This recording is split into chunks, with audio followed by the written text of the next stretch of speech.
As we bid farewell to a turbulent year, Israel finds itself reflecting on a challenging period of multi-front conflicts, from Hamas in Gaza to Hezbollah in Lebanon, the Houthis in Yemen, and the one who funds and supports them all, Iran.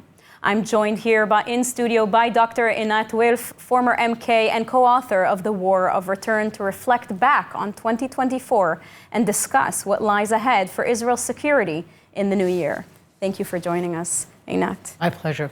Einat, looking back at this past year, and what a year it was, what was the defining moment, in your opinion, for Israel's security in 2024, and how do you think Israel is doing, or how did it do, in your opinion, in addressing all of the security threats that it has faced?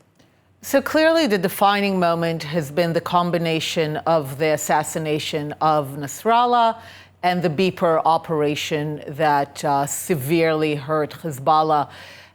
It was a defining moment on several levels, but I think the most important one is that, at least for those who love Israel and love a strong Israel, that was a moment that they kind of felt that Israel got its mojo back, that Israel was back to being that scrappy, smart, kind of winner society.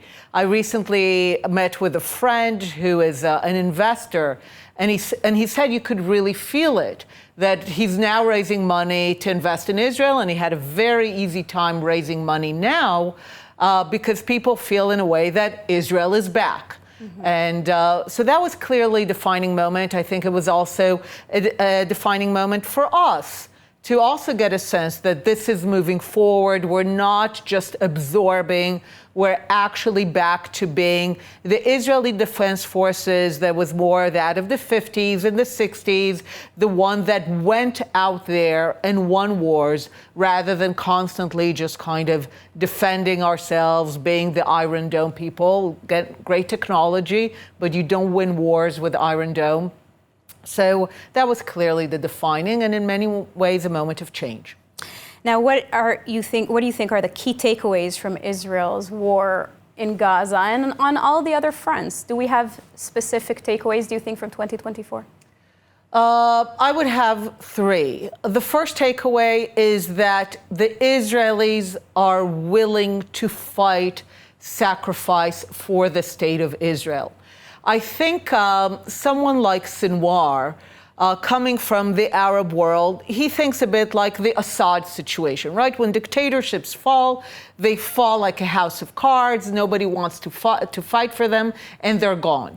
I think when Sinwar saw how much Israelis detested the government or were protesting against it, he actually, I think, made the mistake of thinking that perhaps Israelis will not fight because they don't like their government, not realizing that Israelis are fighting for the state of Israel. They're fighting for the idea of Jewish sovereignty, for the ability to be masters of our own fate. They're not fighting for a particular government or person, and that's why people are willing to fight. So I think to the extent that anyone thought that Israel is a soft society, a divided society that will not be willing to sacrifice, I think that is clearly gone.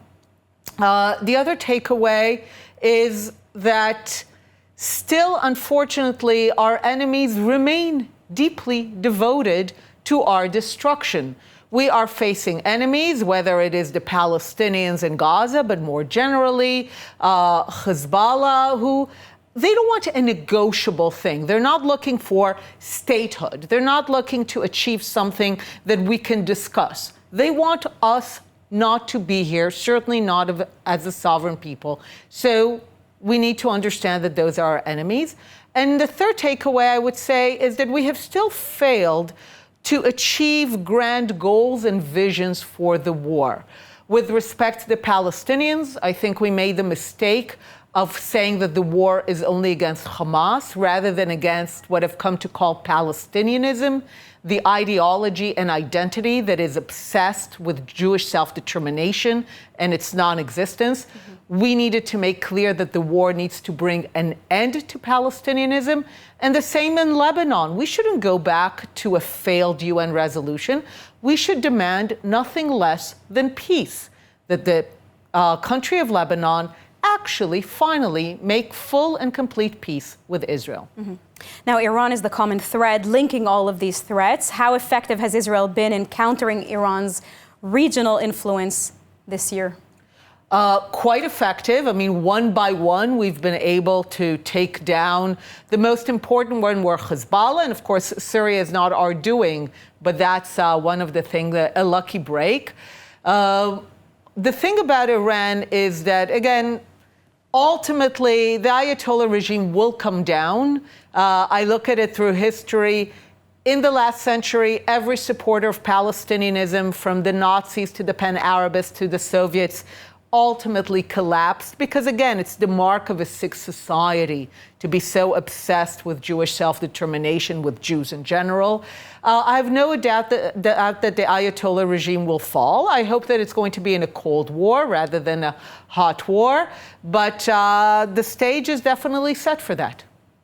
Now, the hostages, such a painful subject to keep addressing, but it must be addressed. Absolutely. They're not home yet, and they've spent 2024 in the dungeons and tunnels of Hamas captivity, over 100 of them. Do you think that looking back at the past year, did Israel fail to bring them home? Were there missed opportunities on our part?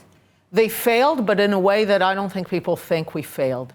For me, the biggest travesty is that people even thought that Israel should negotiate the release of the hostages.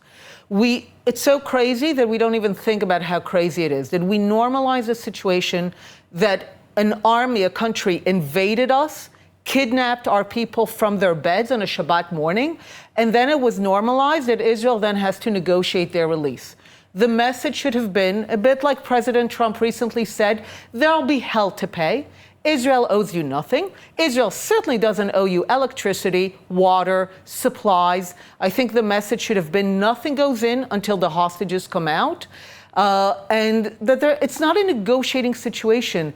We have constantly fallen into the traps of Qatar that was merely buying time. Every time that they felt that Hamas might break, it went in to kind of purchase more time for the negotiations. I think the message should be, there's hell to pay, release the hostages, and actually follow through with the hell to pay. Dr. Einat Wilf, thank you very much. Thank you.